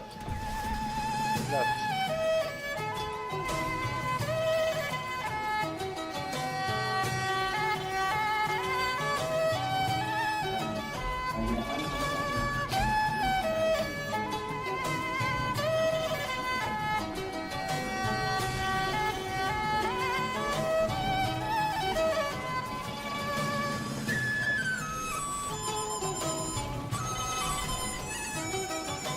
It's a very interesting question. They've never actually talked to me about where they downloaded these languages. Some of them say it is a download and what have you. But interestingly, I met a young gentleman who was English, who came to Perth, and he came to me about his experiences. And what he did say to me in terms of the telepathic part of that was that he'd actually lost his scout cap, which is his brand new cap, and he'd gone to the Scouts. And when he came home, he didn't have it, and he'd had a strange experience. And when we explored his experience, one of the interesting things he said to me was when he was up on the craft, everything he was hearing around him in his mind was a jumble. He said, but it was like I had to tune my mind to a frequency, just like you would a radio signal. And he said, and I could hear everything very, very clearly. He said, which was quite fascinating. It's the first time I'd heard that. Now, from what I can gather, it's all telepathic on the craft. But these seem to be downloadings, and the way Rochelle describes them as soul languages or universal languages. So if we take on board, and that's a big leap for some of you, I do understand, that perhaps some of these individuals that are now in human form actually came from other star systems or whatever, and they feel like their family is out there, and that's what they will tell me. You have to wonder whether or not this is from their origins. And I mean, this is really tangible stuff for them, because the emotional side of it is very profound. And many of them say, I don't want to be here, I don't like this place. It's not like home. And to give you an example of what a 5-year-old actually said about her understanding, she said to her parents, so this is terribly confronting to parents. She was 5 when she said this to her mother. She said, "You're not my real parents. My parents are in space." And her mother, thankfully, had been aware of her own experiences, and so was able to sort of honour what her daughter was saying. So she said to her daughter, well, if you're so, she said, I don't really look like this, her 5-year-old daughter said. And her mother said, well, what do you look like then? Could you draw it? And she said, no, because you'd be frightened. Now, we're talking about a 5-year-old girl. I have heard this so many times from different people saying, I feel like I've been adopted. My family doesn't feel like my real family. And even though I love my family and my parents, I feel I don't belong. I feel I belong out there. And there will be people in this room that relate to that, absolutely. Now, are they crazy? Are thousands of people crazy that are feeling like that? Or is it, in fact, telling us something that we need to be aware of? You know, and that's all I'm putting to you. So I hope, as I say, I can't give you any more than that. Okay. Bye. Buying stuff off Kadala.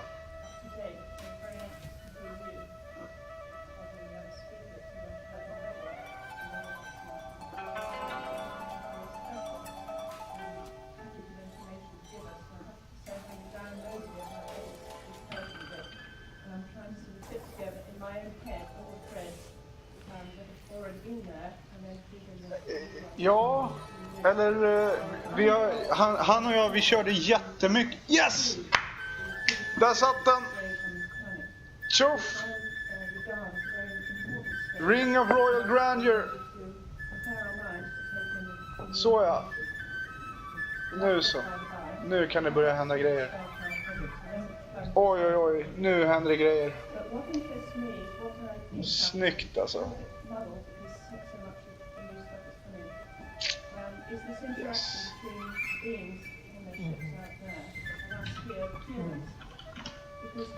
Han är min polare, eller han, alltså av alla,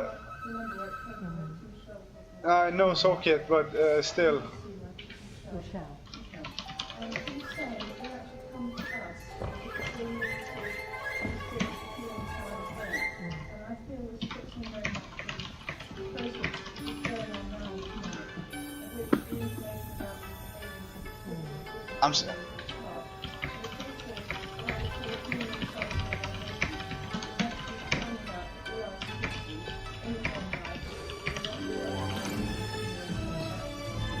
Han och jag kanske grindade 30-40 timmar tillsammans på förra gubben.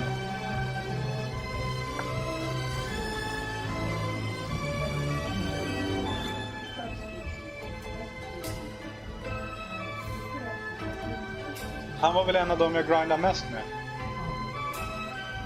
Thank you. Jag känner honom inte i real life, jag känner honom bara i spelet. But he's a nice dude, French Elisio. You know why they're doing this and what's their agenda. I don't know how you pronounce his name. And they're going to take us over and all the rest of it. And I think I'm a pretty logical kind of a person. And the way that I look at it is this. If they are taking us onto these craft and teaching us cosmology and all the different things about the origin of the species, teaching us how to use our minds, teaching us how to heal, and all those things, why would they bother they're going to take us out, or just why don't they just leave us alone? And let's face it, we're doing a pretty good job of taking ourselves apart anyway. So for me, it doesn't seem very logical, unless there's something I'm missing here, to bother to help the new humans, if you like, to grow and expand and change and become multidimensional, unless there is something else going on here. And I certainly can't see it would be ultimately to take over the species. I do believe that they have a lot of programs, and some of those are to do with us, but some of those are to do with understanding themselves. And I will just give you, as part of that answer, a gentleman that just recently I did a regression with, and he was taken up onto a craft, and he told me that the craft was 32 miles long. And then he said he saw thought forms in a kind of aquarium. And he said to the beings, "What is this?" And they showed him some technology which apparently creates a kind of wormhole into other universes. And they said, "What we're doing with you is what we're doing in other universes. We seed other universes and we create, just as you will do one day." Now, you can take that or leave it as you will, but it seems to me that if they bother to change and alter our genetics and gradually enhance our abilities in the way that they're doing so that we can become multidimensional, why would they bother if it wasn't an agenda which seems to me to suggest we are being helped to change and to grow and to understand our multidimensional and the magnificent nature of what we can do, because I believe we all have the potential for that. And perhaps, just perhaps, they're giving us a helping hand, and I believe, from what I've seen so far anyway, that's the case. Ladies and gentlemen, very well done. Thank you so much.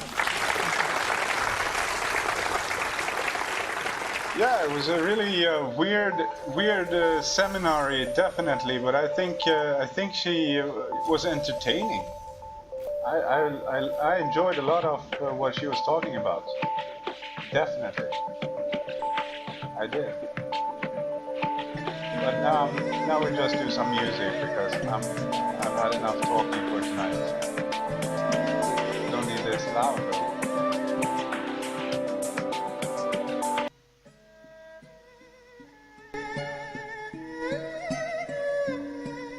Yeah, that's good. Now I do some balance here. Soothing. Okay, so where did you guys go?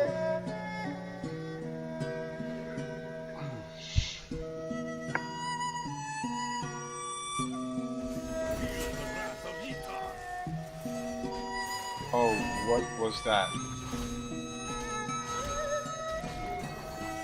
What did I just get?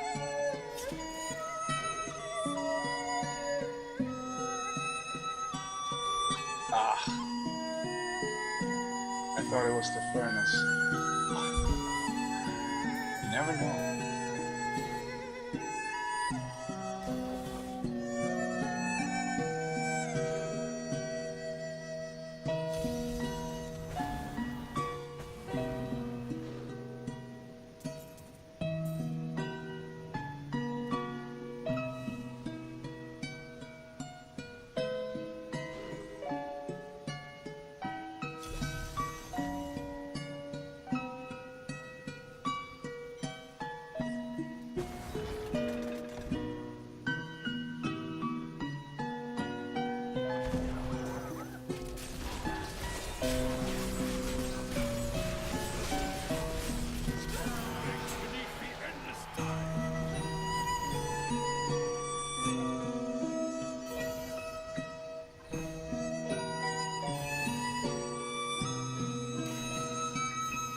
What? Oh. Shit. He gave me the flying dragon?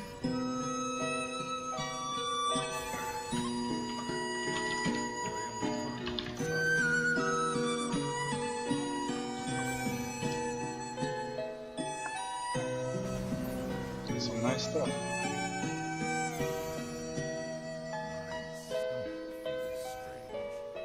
Did you forget to eat again? No. In fact, I decided to get get the day's eating. New goods today. Please look. Your master. Do I still get the... Oh no, I don't. Okay, so I need something from the inner set.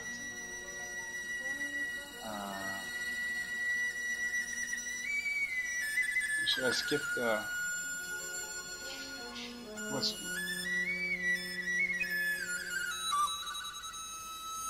Should I skip the extra mantras?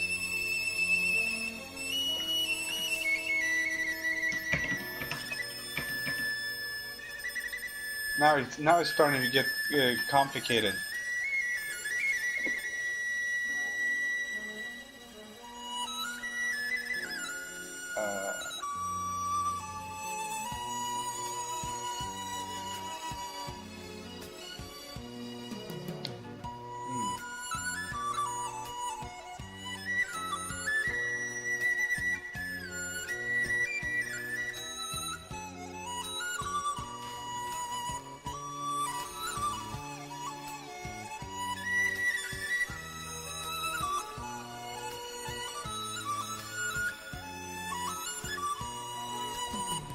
So should I use the flying dragon or Inna's reach to get the base effect of 4 mantras?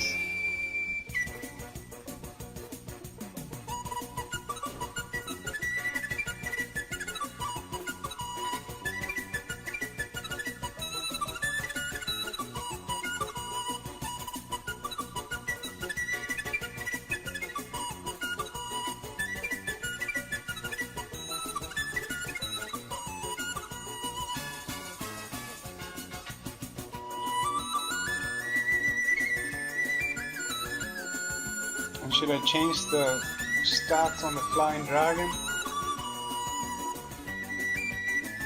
And what stats should I change? Flying dragon, yeah. And what stats should I change here? The dashing strike? To a socket? Or the maximum spirit? I don't get a socket for that.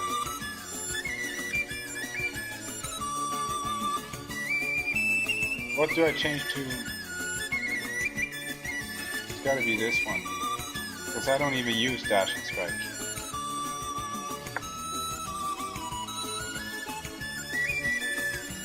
So I changed this to a socket. I'll put some shit in there. That's gotta be it, right?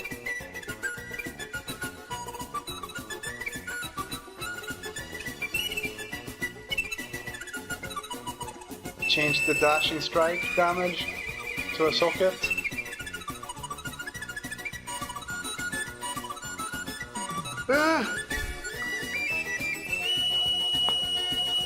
Yes, it's yes. It's gotta be yes. Yell no if it's no before I do it. It's gotta be yes though. I'm gonna chill on that for just a second. What? Before, yes. You have a cube. Yeah, I have a cube. Should I use a cube instead? I'm not. I don't. Link what? The flying dragon?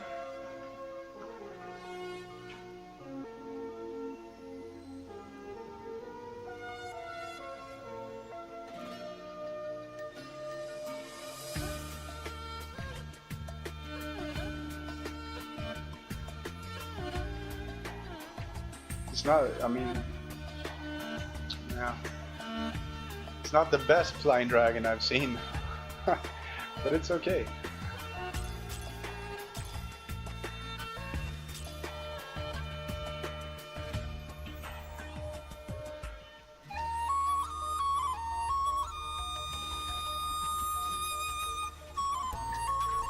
Oh. Yeah, too low DPS for the cube, yeah, I know. That's what I was thinking too.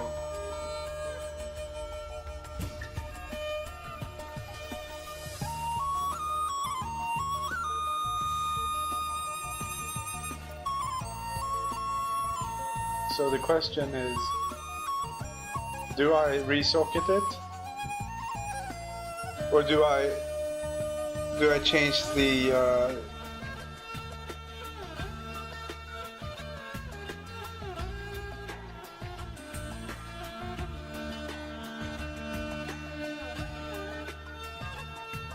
yeah, it's gotta be this I change.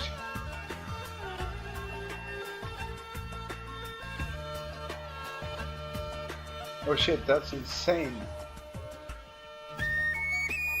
Yeah, that's a good flying dragon.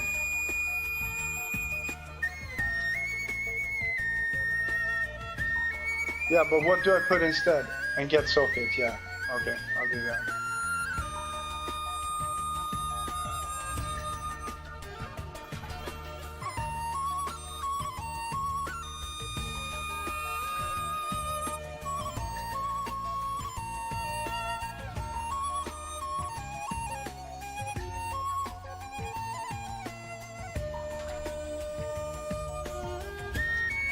There we go, socket. It didn't take too long.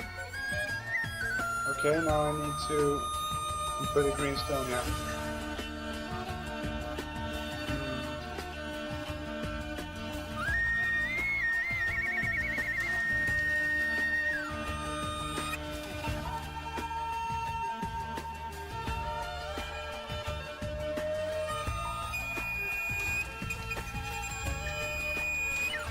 I'm lacking emeralds.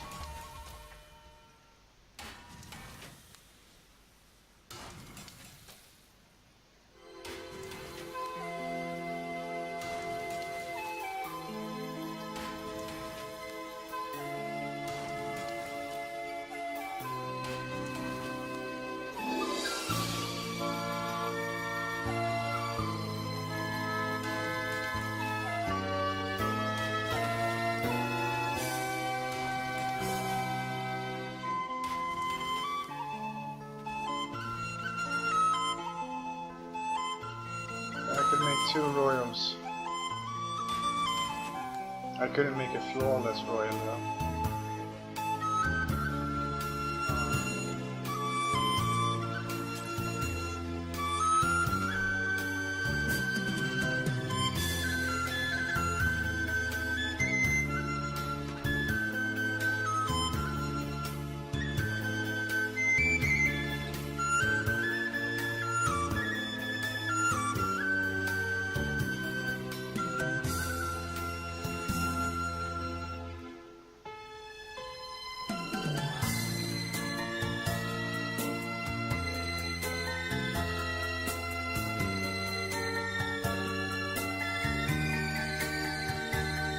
You mean 45% crit chance?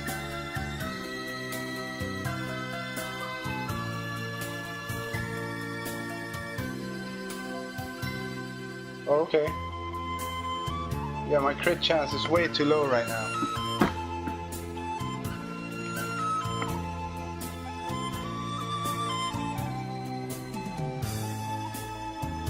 Oh, yeah. Boom, there we go. I just didn't have the gems before. Now I do. Okay, so now we got some stuffs.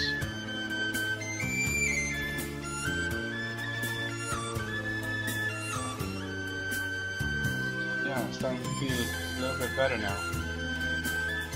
Man, it hurt dying. Next time I have my spider sense tingling like that, I'm not gonna go. I'm not gonna go into too deep. Yeah, I still suck compared to what I was. But it's okay now. It's better than it was yesterday. For sure. Okay, so Meow, should we restart this game? Or should we just clear all the acts?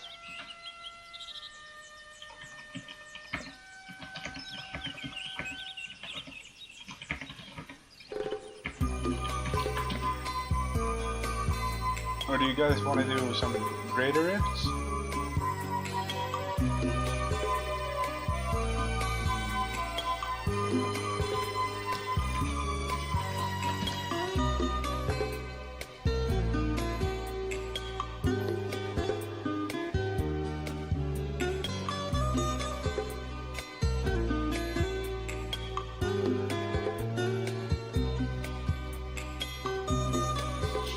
if we're doing harder G riffs and I can handle, I'll just stay back. I won't play Rambo. 30 plus plus. Yeah, I'll just hide in the corner. Hide somewhere. Let you guys do it.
This transmog staff had something that looked kind of like a cat eye, but now that I look at it, it's not really a cat eye. More like the Ultima Online symbol.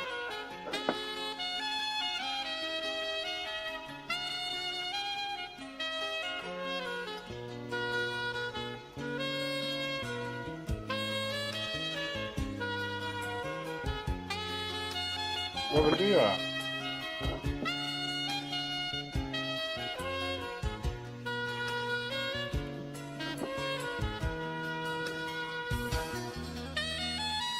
Vad känner du för? Nej, alltså jag hänger på dig. You're the team leader, Zero. I'm just a cat, man.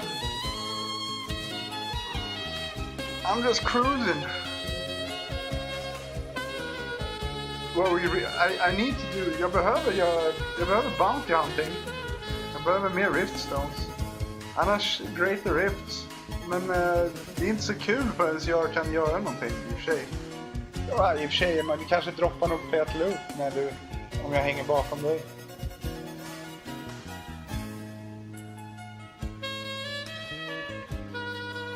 Ja, visst. Ska vi ta stenar från level 1 så hoppas på att vi får någon loot, eller ska vi... Nej, men jag kan köra bounties själv sen, men det är inte så kul kanske. Bestäm du. Decide, Zero. Please help a cat out. Make the decision. Or I'll just cat around and do whatever, you know.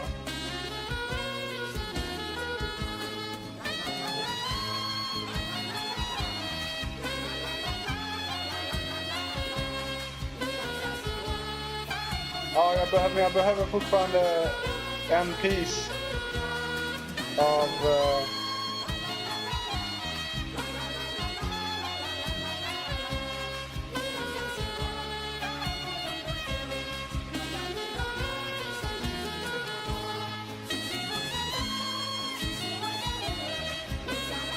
om vi ska köra rifts, då måste vi köra Bounty Hunting. För jag har bara 9 rifts där.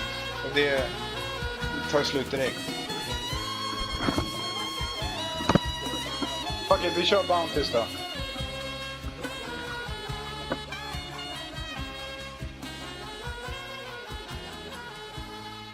Du är ledare.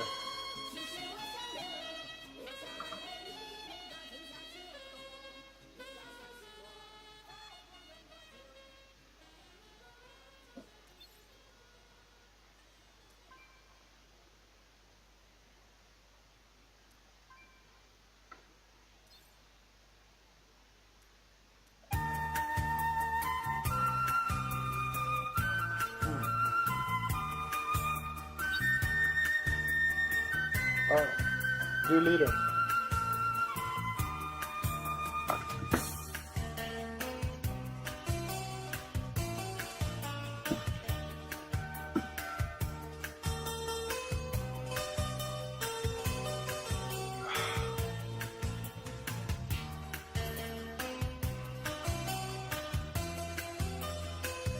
Oh, nice. Your brother is welcome.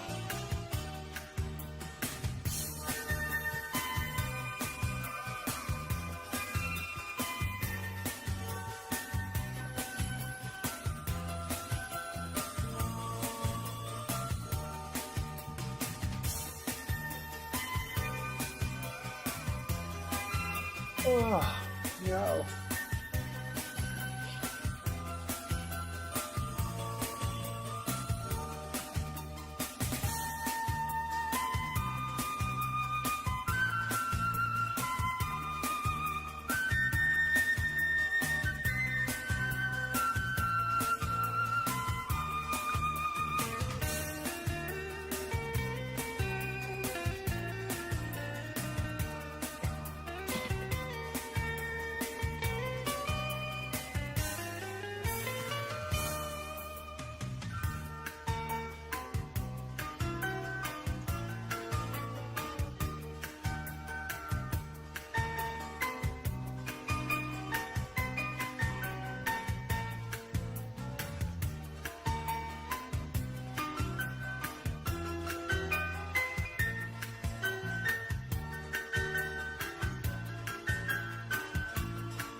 Okay, I wrote it down as the fallen.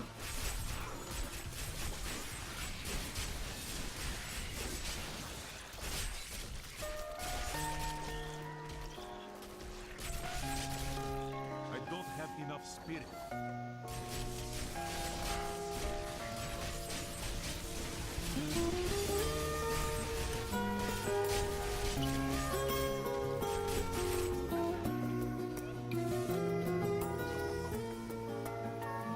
I need spirit.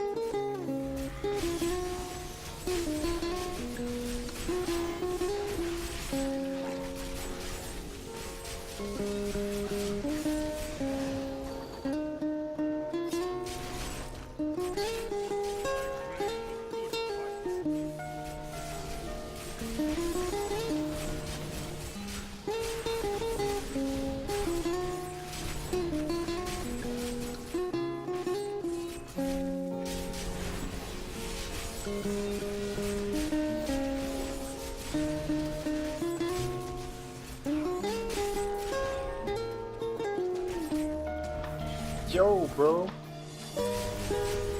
He can't hear me though. I'm gonna type in a second. I'm in a sticky situation. Can't really type right now.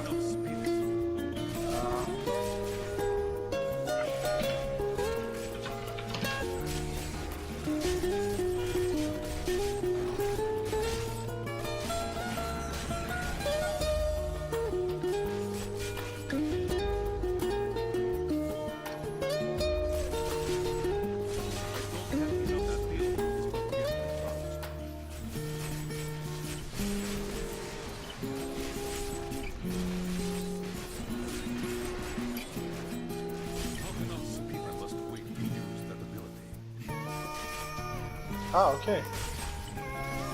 Yo, dude.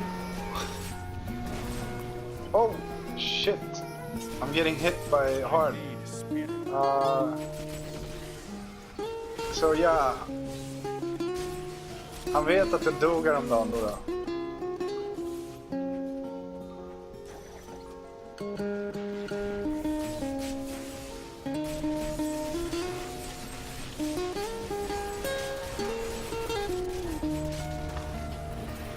Ja, tjena, där kom vi. Oh.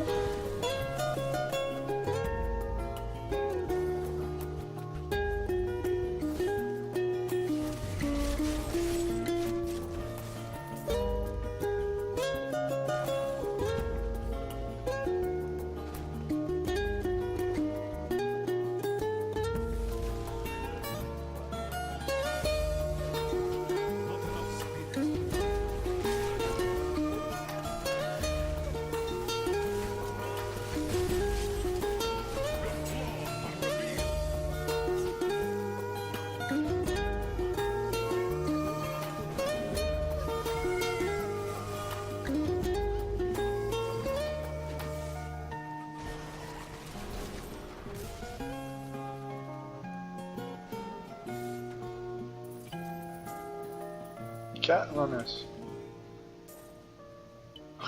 I like all the items with cat in the name. I need spirit.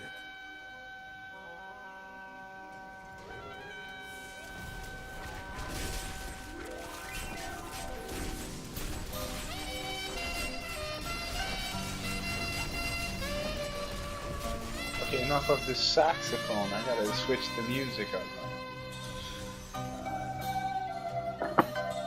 Going for the next playlist and just hitting that one.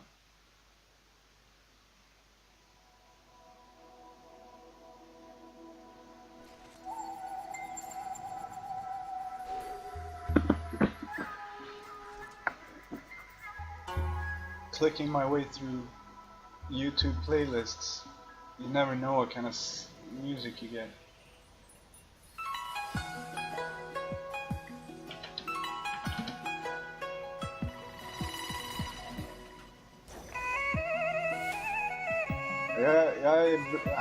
I think I'm gonna play a monk. I never played the monk character in Volk. So, I've always been a mage or a wizard. But now I feel like it's time, because I've been playing so much monk here, it's natural to go monking there.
this playlist was a little bit like a monk music.